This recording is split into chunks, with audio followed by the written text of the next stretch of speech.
No? Napakaganda na dito sa aming lugar. Oh. Ang lapad ng kalsada. Dati, ang daan dito, daan tao lang. Oh. Ngayon, napakalapad na ng kalsada sa Albon. Oh. Talo pa ang National Highway. Oh, may mga tao na rin dito. Ayun oh. Hanggang doon sa dulo.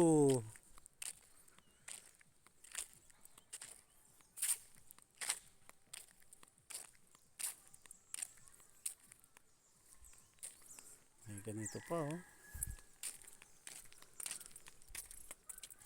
Uy, may basura. Lalim ng kanal.